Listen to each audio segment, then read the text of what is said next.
Good morning, class. May the force be with you and also with you. It is good to see you. Mary is asking, will this video be available later? The answer is yes.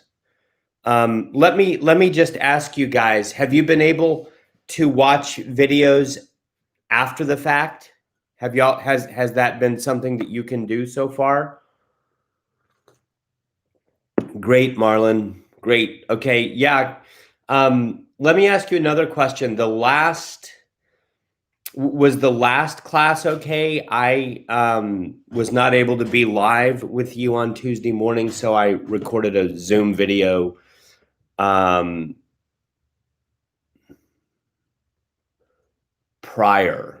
I can't remember why I did Zoom. But was the last class okay for you guys Tuesday morning?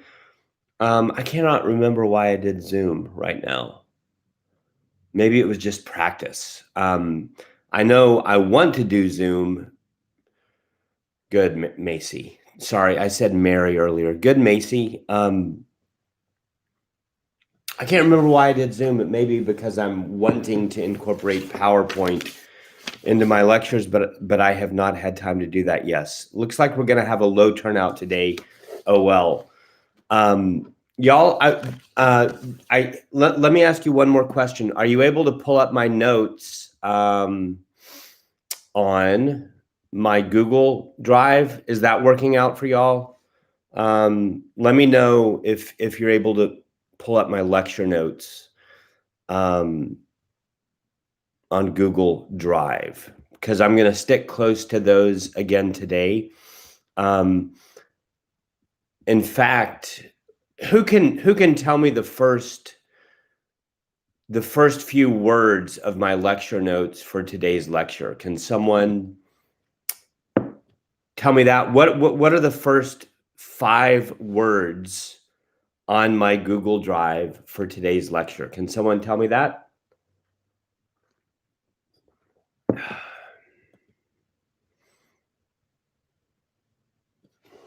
Oh, Noah, it's good to see you. Noah, have you been on this class? Have you been live with us most classes?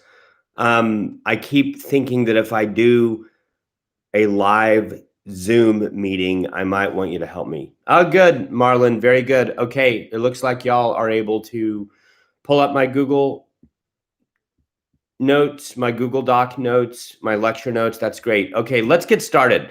First, I want to say a word about the reading. I don't know if I told y'all this before, but I had actually lost my copy of the Aristotle book, but alas, my new copy has now arrived. Y'all, you do need to do the reading. I'm going to give you one quiz. Sorry, on every quiz, and you have 2 more quizzes. You have 2 more quizzes, and on every quiz, one of the questions is going to be about the reading. Okay. I try to make it very simple and very obvious, but if you don't read it all, you will likely miss that question. Okay. So let's see here. One sec. I'm going to look at the reading schedule really quick. The reading schedule online on Canvas. Because I'm looking to see what chapters from the Aristotle book I assigned. Okay, I assigned 1, 2, 5, 6, and 9. 1, 2, 5, 6, and 9. Chapter 1, the man and his work. Chapter 2, a public figure. Chapter 1 is just going to be background, where he was born, when he was born, etc. Chapter 2 is going to talk about the connection between politics and philosophy, I imagine, something that we've seen over and over in this class. 1, 3, 1, 2, 5. 5, chapter 5, the philosophical background. That's going to talk a lot about Plato. Who can tell me the name of Plato's school? What was the school that Plato established?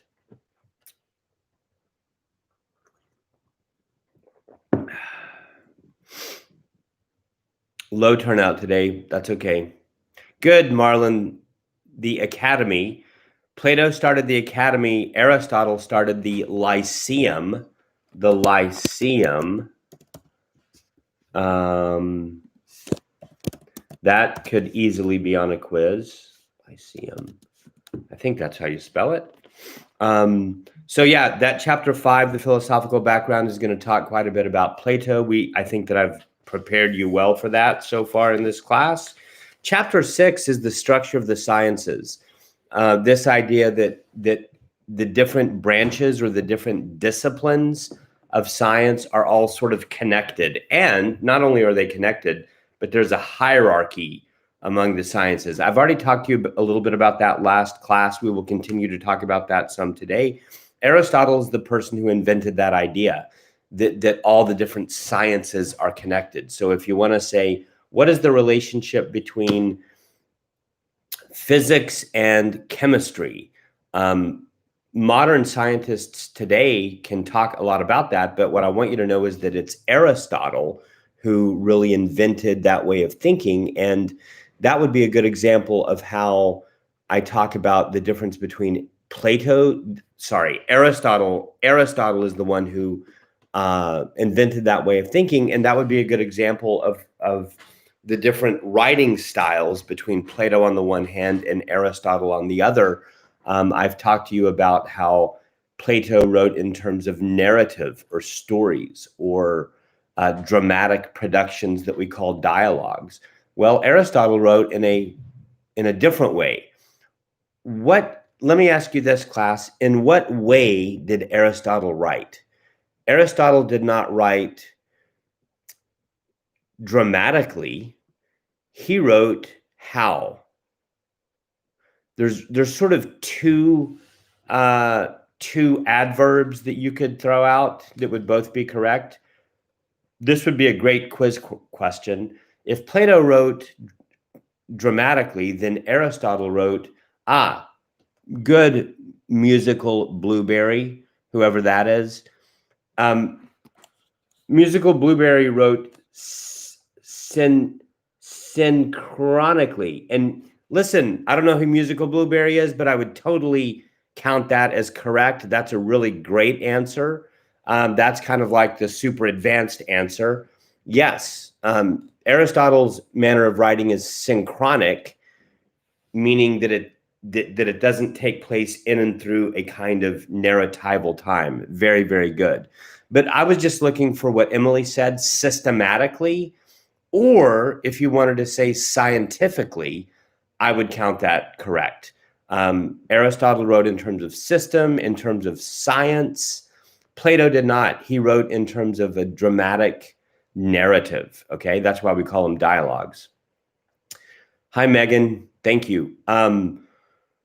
So yeah, what I'm trying to say right now is that a good example of Aristotle's systematic approach to writing would be this idea that the sciences are structured.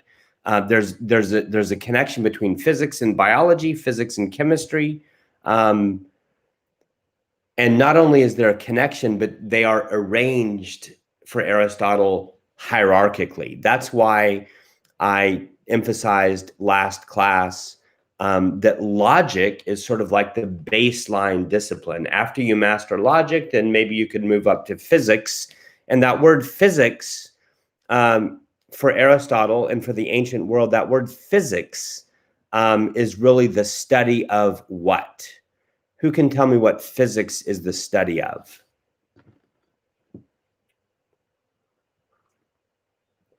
It's not what modern people like you and me think. Physics is the study of nature. That's right, Marlon. And let me just make a quick connection. Do you remember how I talked about, for Plato, there's being and becoming? Well, nature would very much be Platonic becoming, right? Because it's about things changing. It's about growth and decay. The growth of an oak tree and then the decay of an oak tree as it gets old and dies. That's very much the realm of becoming for Plato. The realm of being, that's not nature, because being does not change, okay? So What I'm trying to say right now is that a good example of Aristotle's systematic approach to thinking would be the fact that he talks about the structure of the sciences. And that is what chapter 6 is about in the Barnes book. Okay, so I assigned 1, 2, 5, 6, and what other chapter did I assign? 9. 9, ideal and achievement. Yeah, ideal and achievement. That chapter very much is going to talk about this notion of telos. I talked about that a couple of classes ago. This notion of telos, which we find in Plato and Aristotle, this idea that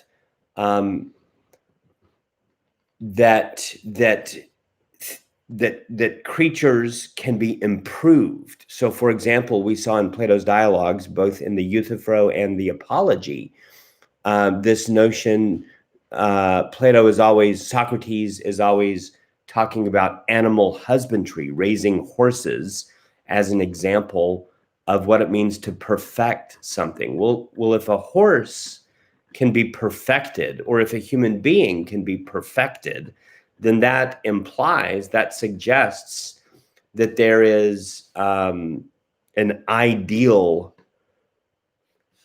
achievement that a human being can reach, right? I mean, the ideal achievement, that's the title of chapter 9, basically. The ideal achievement of an acorn would be an oak tree with huge branches that birds can come build their nests in.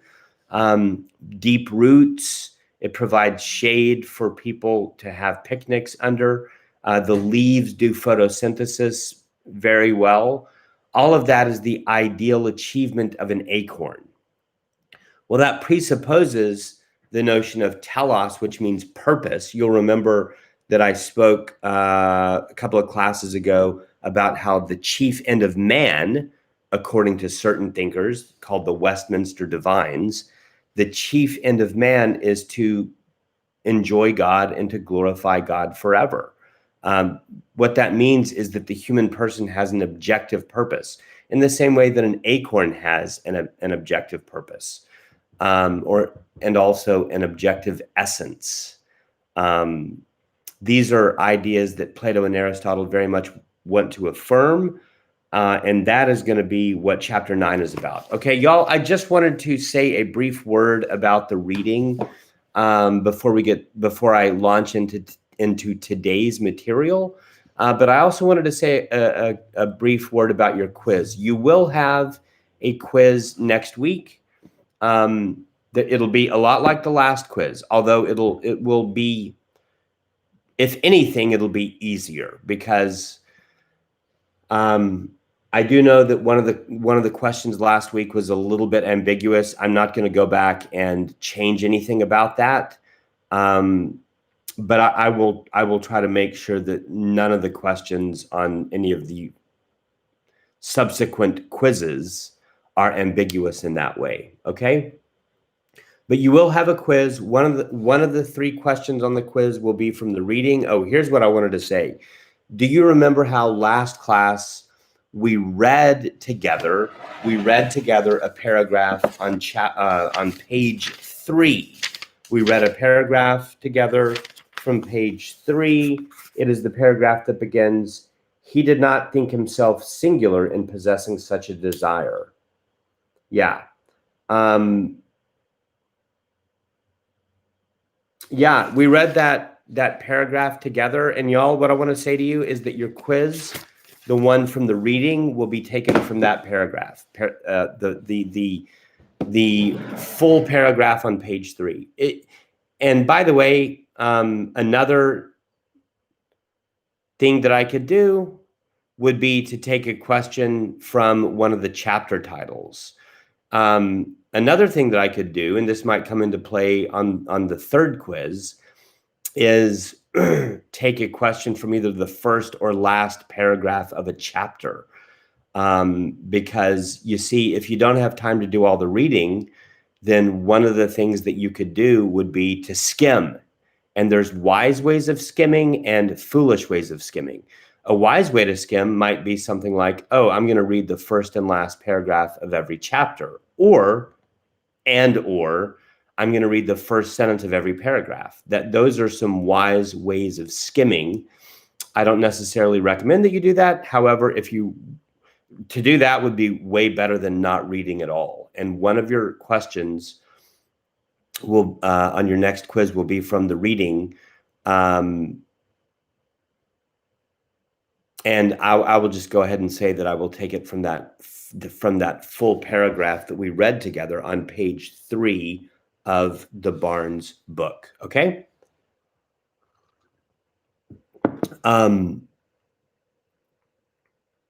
Yeah, the other 2 questions will be on the lectures. They will be on the material that I've been talking about last class, this class, and probably on Tuesday. And I can imagine your quiz being on Thursday of next week. Okay. In fact, we'll just go ahead and say that your quiz will be on Thursday of next week. Okay. I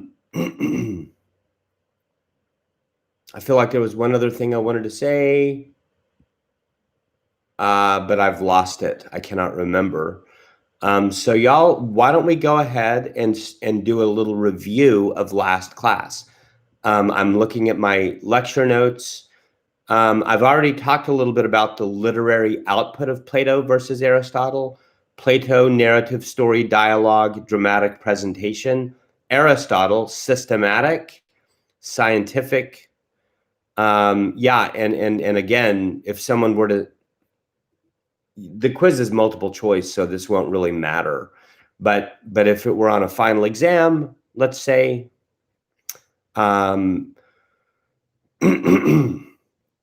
I would totally accept the answer synchronic if someone were to put that out there. Let me ask you a question. If Aristotle writes synchronically, then how does Plato write?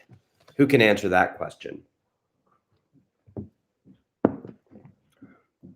If Plato writes synchronically, then, sorry, if Aristotle writes synchronically, then Plato writes diachronically. That's right, Megan, although you said diachronic, I think a better answer would be diachronically, because diachronically ending in ly is an adverb, but that's totally right. Good job. Okay, so I've already talked about that in terms of my lecture notes. I've already talked about the literary output of Plato versus Aristotle. Let's move to B, Aristotle's order of learning. And I've already talked about this as well this morning because it's related to chapter 6? Yes, chapter 6, the structure of the sciences in the Barnes book. Aristotle's order of learning. Look with me at the notes. First, you have logic as the most basic. Then you have physics or nature from the Greek physis. And then, do you see where it says number 3 under Aristotle's order of learning? Y'all, let me ask you another question. If logic is at the bottom and then you graduate to physics, what is the ultimate science? What is the ultimate science that that Aristotle envisions? Metaphysics, that's right. And y'all, let me hit the pause button real quick and sort of say something interesting. This is the kind of thing that I wish someone would have told me whenever I was your age. It took me 2 decades to figure this out on my own. But see, a lot of what I'm doing in this class is dwelling on this notion of science. What in the world is science? The Greek word is episteme. I'm just going to put that in the chat, although I will not test you on that, I don't think. The Greek word is episteme. The little markings over the E's means that those are long E's. Episteme is science in Greek. In Latin, it's scientia. Well, what is science? I mean, that's a huge issue philosophically. And here's the point. For someone like Aristotle, metaphysics is a science. But for modern Western people, like let's just say Bill Nye the Science Guy. Do y'all know who Bill Nye the Science Guy is? He's a smart person. Bill Nye the Science Guy, if he were to hear me say that metaphysics is a science, he would laugh me out of the room. He would think that that's ridiculous. Let me ask you, why would Bill Nye the Science Guy why would Bill Nye the Science Guy reject the notion that metaphysics is a science? Why? Why would he do that? Can someone tell me? I mean, this isn't something that we've covered, but I'm asking if I'm trying to pick your brains to sort of see if you're on the same page. That's exactly right, Megan. We think of science as something that we can observe, and not just observe, but also repeat.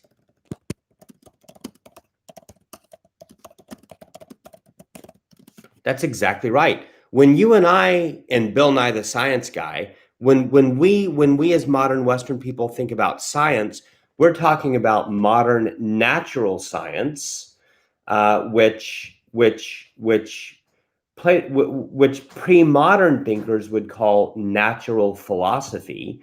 But we think of modern science, which is necessarily repeatable and empirical.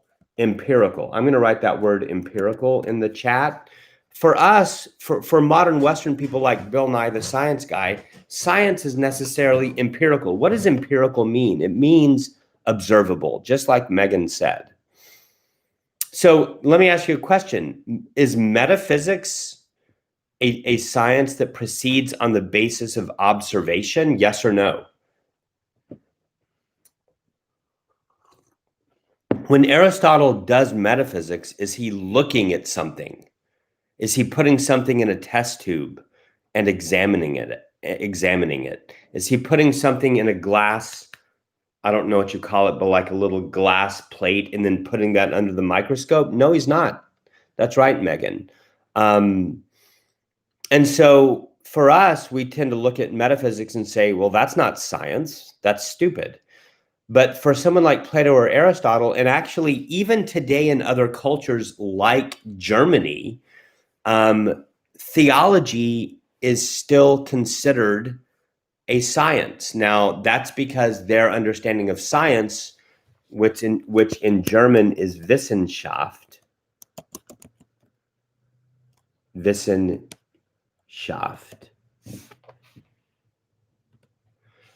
In Germany, Wissenschaft is not limited to the observable and the repeatable, that is to say, to the empirical.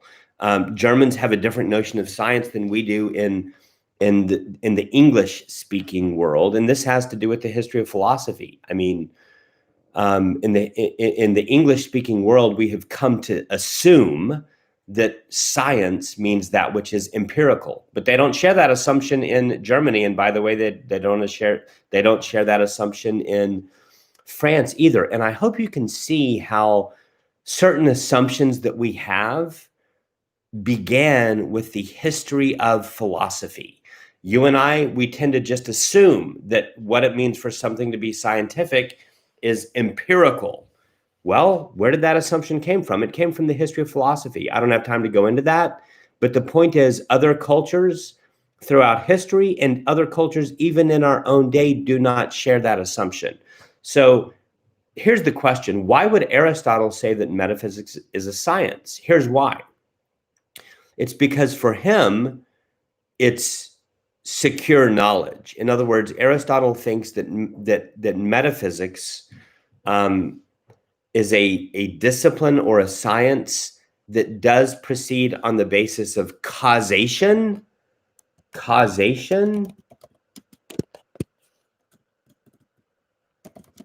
and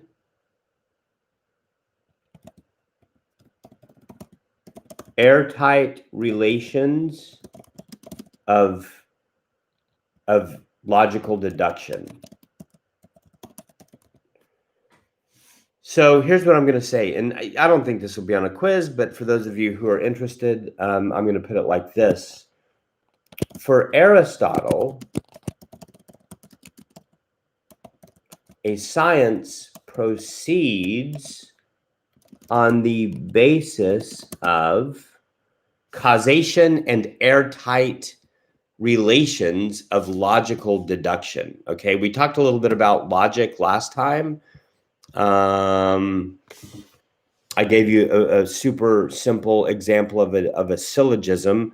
Socrates is all men are mortal. Socrates is a male, and therefore you have the conclusion Socrates is mortal. That would be an example of logic. Well, for Aristotle, a science proceeds on the basis of causation. In other words, when Aristotle does a science, he thinks that he's talking about causation. Fire causes smoke, right? God causes creation. That's causation. And he also thinks that the conclusion of his argument proceeds in an airtight logical manner from the premises, okay? Here's the point. For Aristotle, metaphysics is a science, but that should cause you to scratch your head and it should raise your eyebrows, and you should say, that's weird. Science is something that's empirical and observable and repeatable. How can Aristotle possibly think that metaphysics is a science? Okay, y'all, I hope I'm making sense. I'm going to keep going. I'm going to keep going on my lecture notes. Look with me at B. Still, this is a review of last time. Logic is the most basic, then physics or nature, from the Greek physis, which is also the same as Plato's realm of becoming. It's important for you to know that Aristotelian physics or physis, or the study of nature, is connected to Plato's realm of becoming. That's important for you to know. And then the ultimate science or discipline is metaphysics. Y'all, that will certainly be on a quiz or a final exam. That's one of the more important things that we discuss throughout the course of this semester, okay? Okay, y'all, what I want to do now is begin today's lecture, and there's really two things that I want to talk about today, and both of them have to do with the pictures, the photos that I put on Canvas. So can y'all please go ahead and get those pics that I uploaded to Canvas? There's two things that I want to discuss with you today. One is oh darn, I sort of messed up. Y'all, there are two things that I want to discuss. Oh yeah. There's two things I want to discuss. I did not mess up. The first one has to do with the picture of the stick figure. Have y'all been able to pull up the pics on Canvas? Let me know whenever you've been able to pull up the pics on Canvas, okay?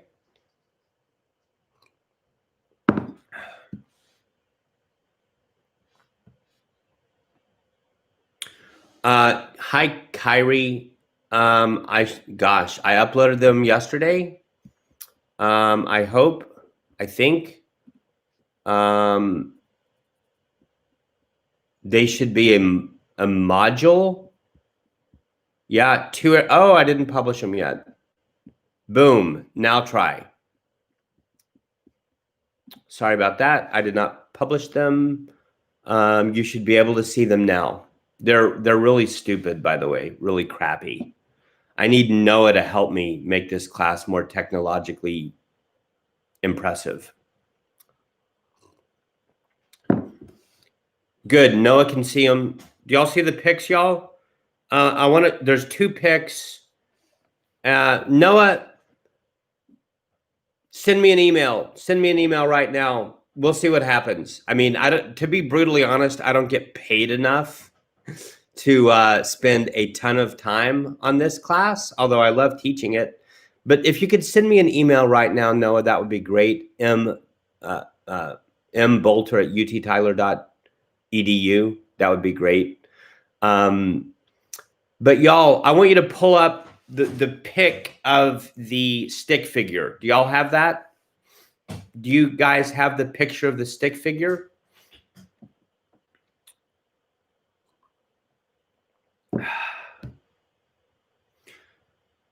Okay, good, Brandon. I'm just going to start talking about it. Y'all did, and I hope that, I mean, it's a really stupid picture, but I hope that it does make sense. What I want to talk to you about is Aristotle's Tripartite Soul. But before that, what we're talking about is Aristotle on form generally. Now, look with me at A on the lecture notes. For Plato, form is blank, but for Aristotle, form is blank. You see, both Plato and Aristotle talk a lot about this weird notion of form. And in Greek, it is eidos. I don't expect you to remember that. It's a very interesting word.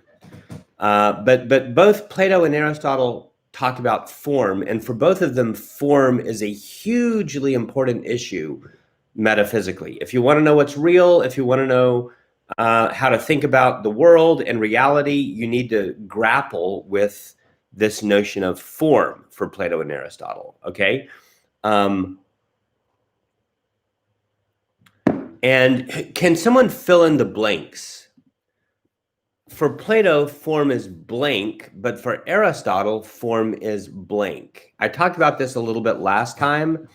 I'll give you just a couple of seconds. For Plato, form is what? Well, I'll just tell you, it's transcendent.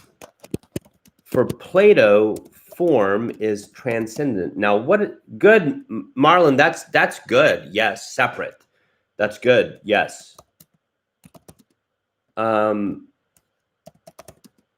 For Plato, form is transcendent. What does that mean? It means that the forms are out there. The forms are, like Marlon said, separate from the world. They are not a part of the material world that we see. That would be the best way of saying it.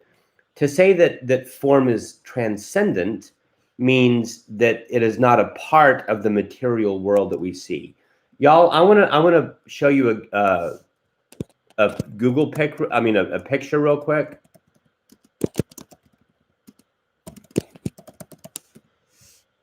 And see, if I were on Canvas, I could just share my screen. But I'm gonna share a link with you, a Google link with you real quick. I would like for you to look at this.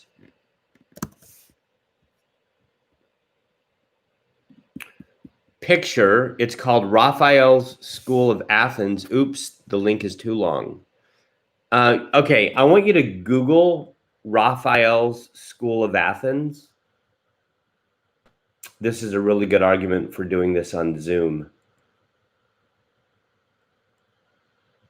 I'm gonna put it in the comments, the chat. I want you to Google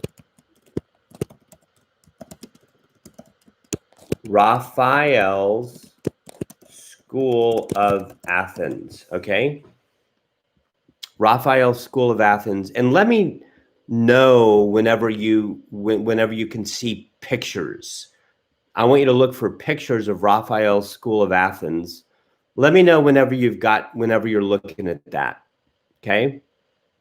Good. Megan has it. Good.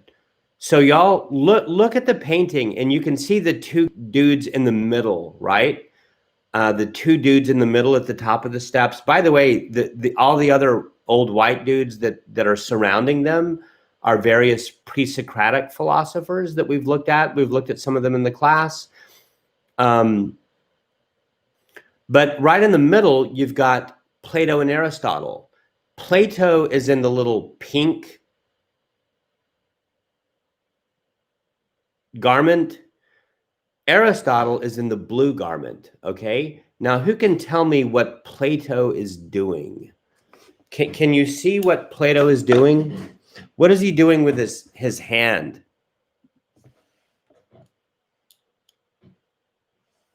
He's pointing up. That's right, Marlon. Some of you might already know this. Plato is pointing up, Minahai. He's not just pointing, he's pointing up. And who can tell me, this one's a little bit harder to see, but what is Aristotle doing? Who can tell me what Aristotle is doing? Someone other than Marlon. Minha, do you know what Aristotle is doing? I know someone's going to get it. It's a little hard to see. Y'all, basically, he's pointing down, or at least he's gesturing down. Holding a book, good. I would say that he's not pointing down, but he's gesturing down. Does that make sense? Let's simplify it a little bit. In this painting by Raphael called The School of Athens, Plato is pointing up, Aristotle is pointing down. Okay? Now, why is Plato pointing up? He's pointing up because for him, the forms are up in some sense. The forms are transcendent. The forms are totally other from this world. They are not a part of the material world that we experience, that we see or hear or taste or touch or smell, okay? And that's connected to what I'm trying to say in the lecture, right? Roman numeral 1a, for Plato, form is transcendent. That means beyond. Kind of like metaphysics is beyond, right? For Plato, form is beyond or transcendent, but for Aristotle, form is immanent. Oh man.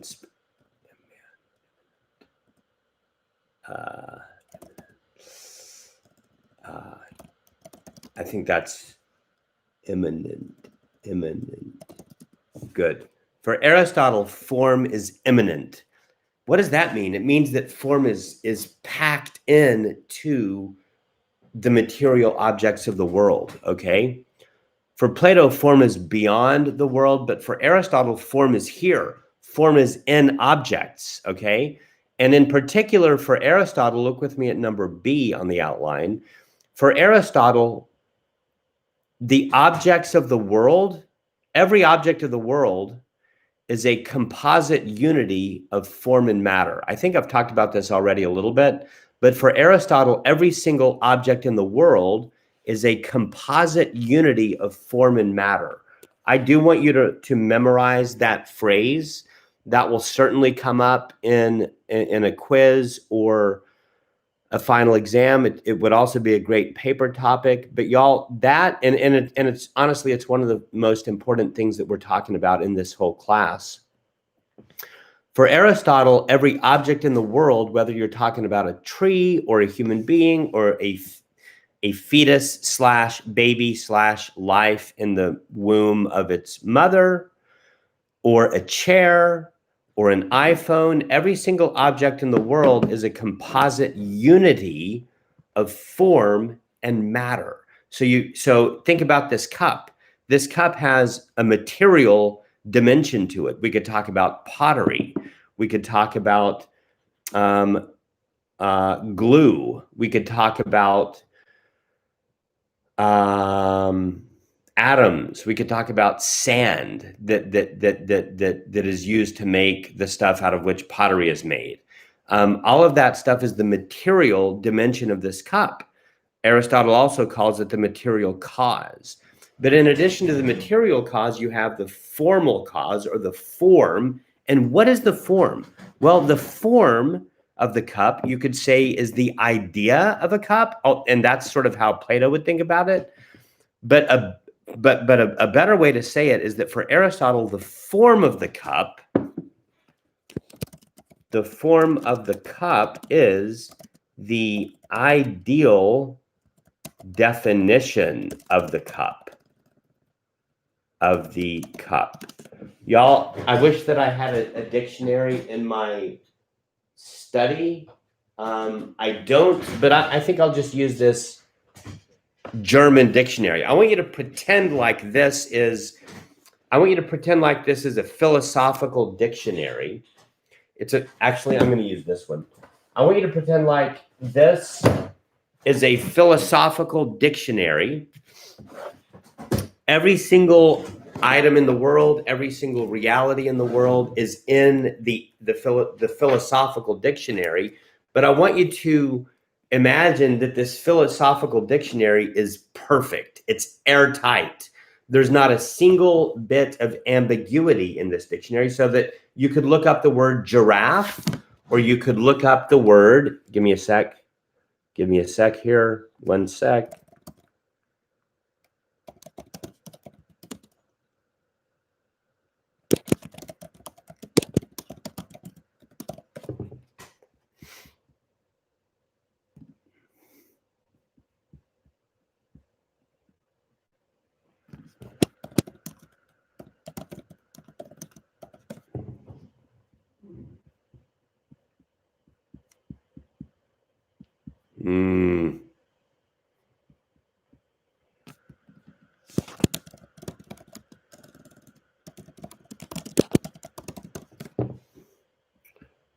Give me 1 sec here. Here we go. Okay. You could look up giraffe or cup or Tesla, the car company, in this philosophical dictionary, and you can find a definition that is completely airtight. Or, y'all, you could look up this. You could look up that. The Amaryllidoidae, which is a kind of flower.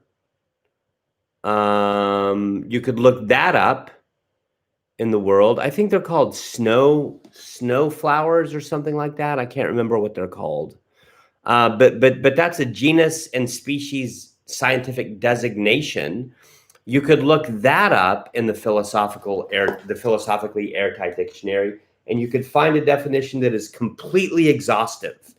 In other words, the definition of that thing, that item, is going to say everything that there is to say about the object, whether you're talking about a book or a giraffe or a Tesla car or this Amaryllidoidae.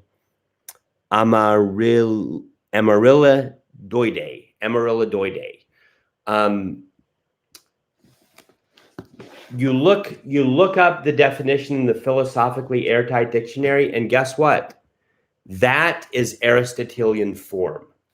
For Aristotle, the definition of the thing is the essence, is the form, okay? Now, I'm simplifying a little bit, but that's basically true. And the point is that the form is something that's immanent to the object. It is a concept in the human mind. That's why I appeal to the dictionary. It is a concept in the human mind. In other words, a definition is a mental concept.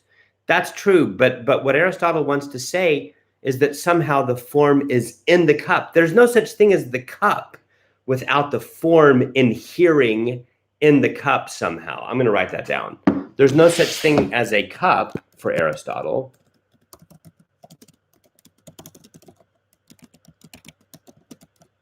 There's no such thing as a cup without the form of the cup inhering in it.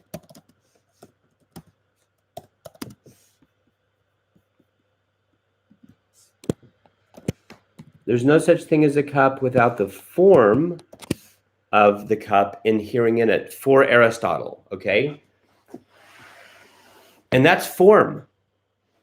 And the point that I'm trying to make to you right now is that for every single object in the world, you've got form and matter. Matter, that's the material dimension. If we wanted to talk about a pen, we could talk about plastic and the metal out of which the spring is made and all that kind of stuff. We could talk about atoms. We could talk about pens don't have cells. Yeah, we could talk about the ink and how the ink is made out of water and other materials like that. For every single object in the world, you have form and matter, and they go together as a composite unity, okay?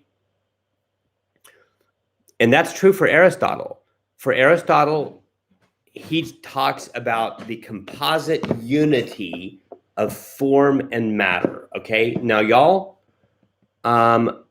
real quick, I'm on letter C now. Real quick, I want you to pull up the other picture.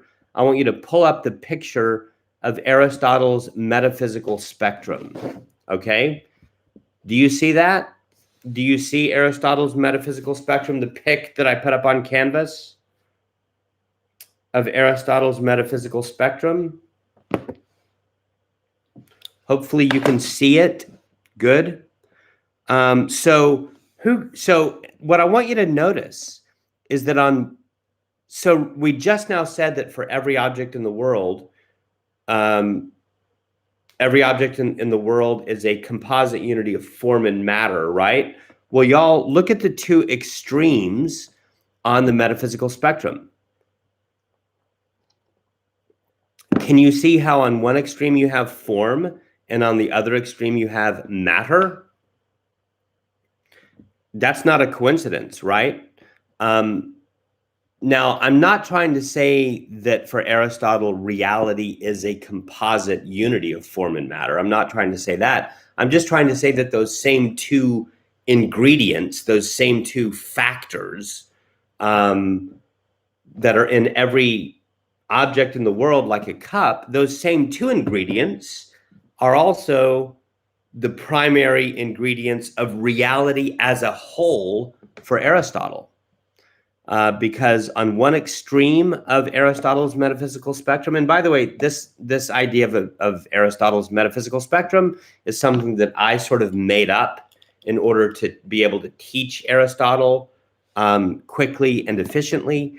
But on one extreme, you've got prime matter, and on the other extreme of Aristotle's metaphysical spectrum, you have pure form, okay? And y'all, what I want to do I want to move on. The point right now is that form and matter are the constitutive ingredients of the objects of the world, like giraffes and cups. But they are also the constitutive ingredients of reality as a whole, form and matter, okay? Super, super important. We're going to come back to Aristotle's metaphysical spectrum in a moment, but for now, look with me at the outline, because I only have about 10 minutes left. Look with me at the outline, letter D, because I want us to think a little bit more, and I want us to slow down a little bit and look at one particular application, or you might call it a special case of Aristotle's thinking about form, okay? Because I've already told you that the form of the cup for Aristotle is basically the definition of a cup, the definition of a cup that you would be able to look up in a philosophically airtight dictionary, right? We've talked about that. But when it comes to living organisms, something a little bit more interesting is the case. Because when it comes to living organisms, y'all, the form of the organism is called the soul, okay? So in living organisms, the form is called the soul. And I'm going to put the Greek there. Suke. All right? And so look with me at the other picture, Aristotle's Tripartite Soul. You probably can't see that. Look with me at the pic of Aristotle's Tripartite Soul, okay? I can tell that I'm not going to finish this lecture today, and that's fine. We'll pick it up next time. But I want to spend at least the next 10 minutes on Aristotle's tripartite soul. What I want you to understand is that for Aristotle, the cup does not have a soul. Now, why is that? Who can tell me why it is for Aristotle that this cup does not have a soul?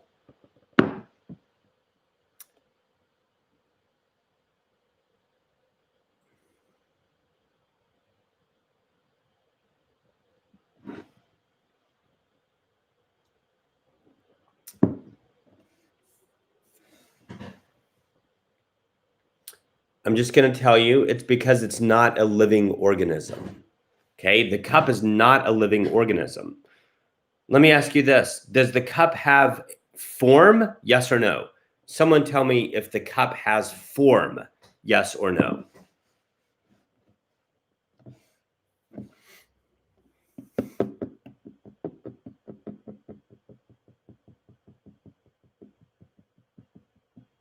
Good, Allie. Yes, the cup does have form, but does the cup have soul for Aristotle? Yes or no? That's right, Marlon. The answer is no. And if I were to ask, well, why not? It's because it's not a what? It's not a what?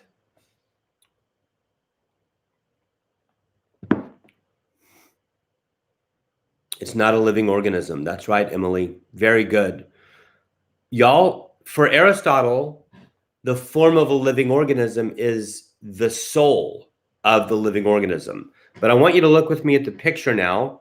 Aristotle's tripartite soul. I'm assuming that you have that pulled up and can look at that on canvas.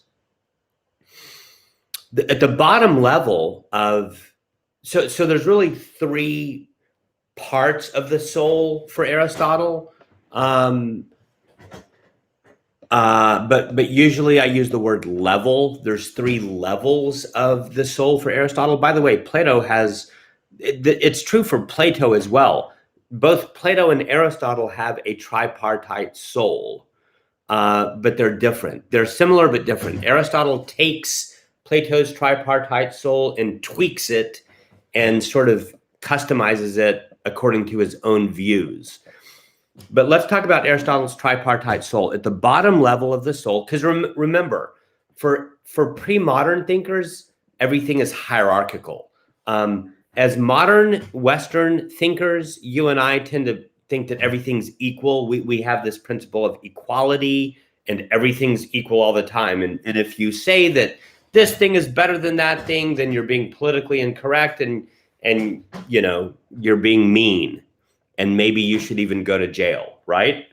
But that's not true for pre-modern thinkers like Aristotle. For Aristotle, things are ranked hierarchically. There's some things are better than others, you know? And that's true when it comes to his notion of the soul.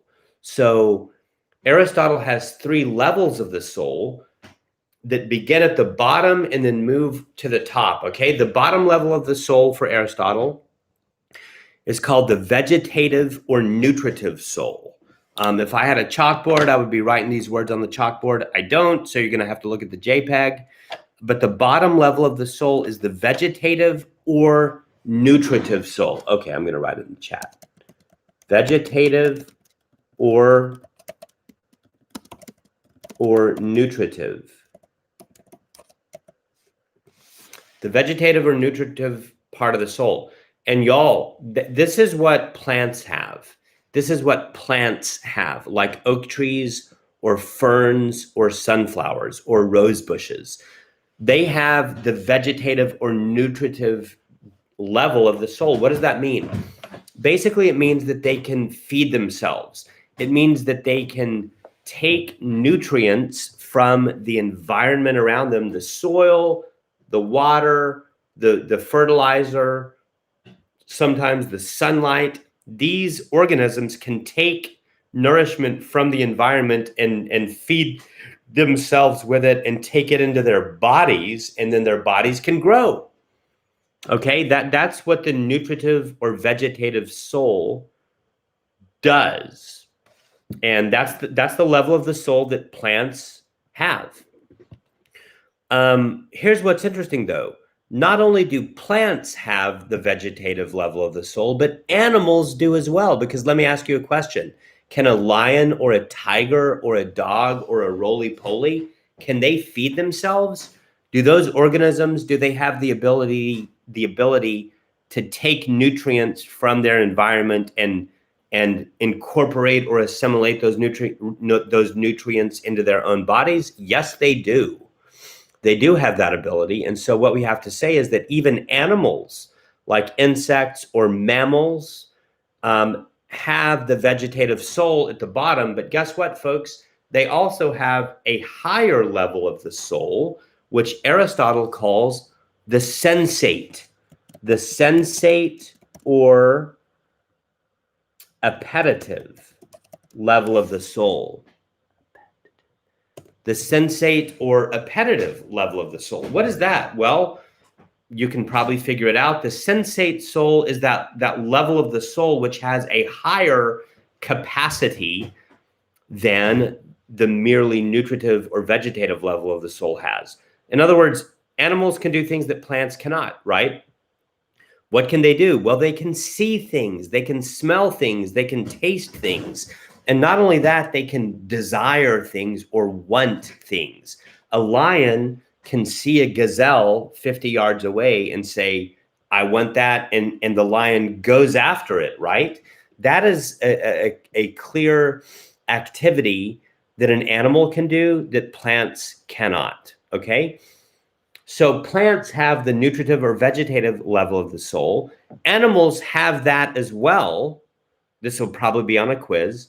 Animals also have the nutritive and / vegetative level of the soul, but they have a higher level of the soul as well, namely the appetitive or sensate level of the soul. Not only do they have sense perception by which they can relate to their environment, but they also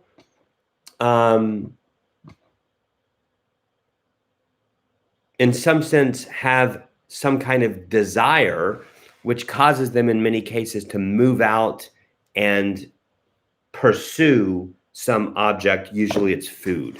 Sometimes it could be sex. Okay?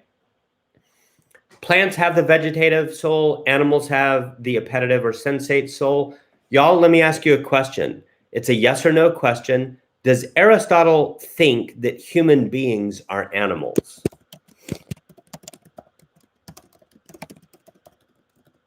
Yes or no?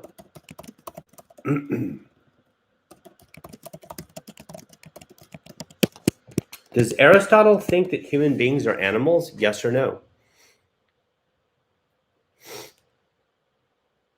The answer is yes, because Aristotle thinks that human beings are rational animals. Aristotle thinks that human beings are rational animals. So let me ask you a question. Do human beings have the vegetative soul? Yes. Do human beings have the appetitive or sensate soul? Yes, just like lions and tigers and kitty cats. Excuse me. But y'all, human beings also have a highest level of the soul. Excuse me. And who can tell me what that is? It's the rational level of the soul. So human beings have all three levels of the soul: vegetative or nutritive, appetitive or sensate, and rational.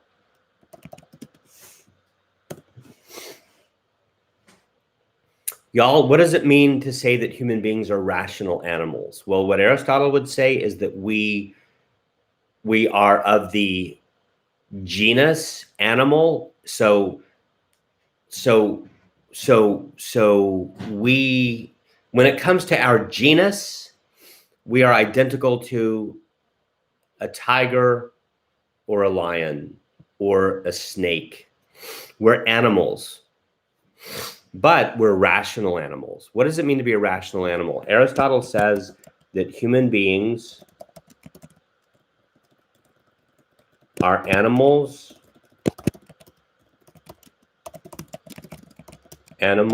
with logos. Animals with logos. What is logos in this case? That's a word that we've talked about a lot in the class. The word logos means language in this case. Aristotle says what separates human beings from the animal kingdom, from the rest of the animal kingdom, is that human beings have language. We use language to reason about reality, okay? Y'all, for Aristotle, the form of a living organism is the soul, okay? So we've talked a lot about the soul in this class, the three levels of the soul, the bottom level, the middle level, and the top level, the vegetative or nutritive, the appetitive or sensate, and the rational level of the soul. The higher beings, such as human beings, have all three levels. Lions and other non-rational animals, which I usually call beasts, have the bottom two levels, right? I hope this makes sense.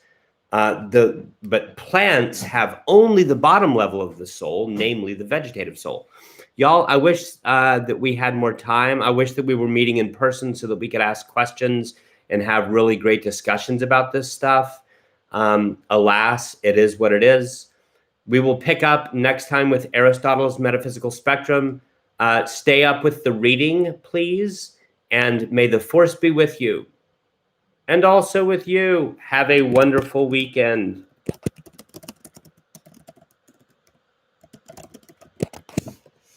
Thanks very much. Take care.